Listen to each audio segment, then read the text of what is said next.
During this presentation, I will guide you through the application Beachguard. Now that the modifications have been made and Ohio has been using this for the past 2 monitoring seasons. In Ohio, we use this application to collect sample and advisory data, alert the public when advisories are posted, as well as submit monitoring and advisory data to the US EPA at the close of the monitoring season. Here, you can see the public-facing side of Beachguard. The takeaway here is the backdrop of Ohio with flags designating the location of an advisory. Different colors are noting different advisory types, whether it be a HAB or a high bacterial advisory. Different colors, at the side, you can see more specifically the location of the advisory, and it would also designate which water body that might be located in or county, depending on where the advisory is located. If you were to click on the flag or the advisory over at the side, it would kind of zoom in closer to where that advisory is located. And then you have the ability to go to the beach details page and learn a little bit more about what the advisory is or some of the history there. So once you were to click that, it includes contact information over on the beach details page to the right. You can also click a little bit more about the sampling results that might have been pulled at that beach, historically, and then also a history of the advisories that would have been posted there. As you can see, it does go back pretty far. We were using Beachguard previously to these updates that we made in the past 2 years, and all that data has been transferred over so that way the public then can see history of water quality at a specific beach.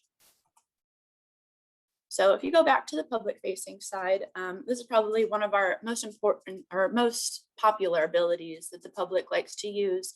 On the box to the left, you can see there's a link to subscribe to beach advisory alerts. This is really cool. Users throughout the state sign up for this. They can receive a phone call, a text, or an email whenever there's an advisory posted at a beach that they subscribe to. This has been very popular, like I said. You'll see later the list of all the different users that we have that have signed up to receive these kinds of alerts. Whenever we post an advisory, it's automatic that they would receive that phone call, text, or email. As you can see, there's a little, at the right-hand side, I'm actually gonna go back. I don't know if I'm covering it, but there is a hamburger up in the right-hand corner. If you were to click that, it would pull open the menu.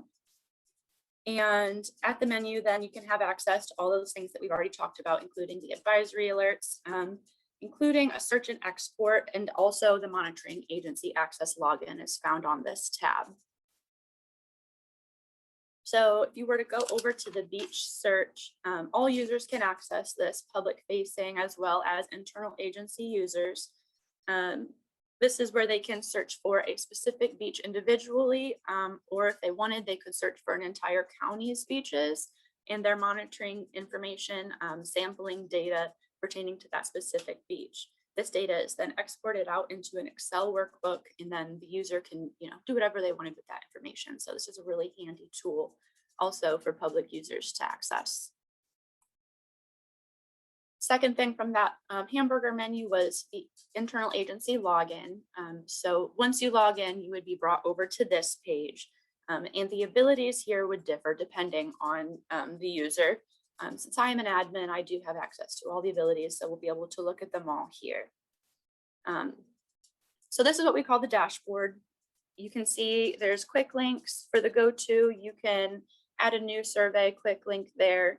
You can also go to the list of your beaches in your jurisdiction. That could be, quite immense.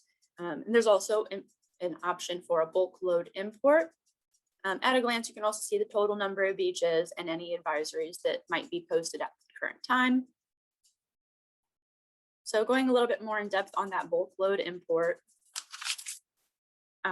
this feature is handy for jurisdictions who might have a large amount of beaches that they need to input at one time, sampling data. Utilizes a spreadsheet form, which can input multiple samples at one time. This is very helpful because If you were to do it individually by beach, it can be very time consuming.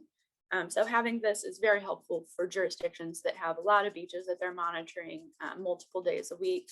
So that way all of those can be put in at one time and it's very quick.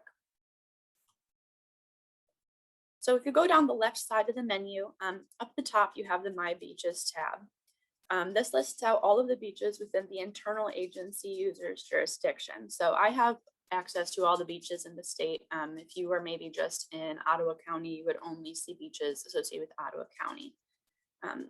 So on this page, you have the ability to add a new beach to your jurisdiction that you would be monitoring. You can also access the bulk import here, as well as on the dashboard page. Or you can also access a specific beach's profile. So if you were to click in to the specific beach's profile, you could then edit the beach. You can also change monitoring locations. You can add individual sample results. Maybe if this beach was the only one you sampled that day, you could just go in here and input that directly at this location. Next tab down, we have My Organizations.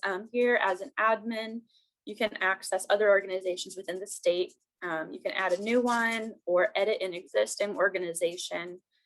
These are organized by county or by beach. If there's ever personnel changes, you might need to have that access through here as well. Next tab down is Manage Users. In this tab are all users registered in the application. As I mentioned earlier, you can see there's a lot of external registered users that we also have access to, as well as the internal agency users. As an admin, I would go in here and add their abilities depending on what they would need to complete their tasks, whether that be completing surveys, inputting monitoring data, or posting advisories. That's sometimes dependent on the user itself. If you're managing an internal user account, here's where those abilities would be assigned on an individual basis. So one of the last things that we're going to talk about today is the node. So this is where Ohio, we submit monitoring and advisory data at the end of the monitoring season over to US EPA. We have utilized this function for the past 2 years. I think 2019 was the first year that we submitted our data this way, and it works really well.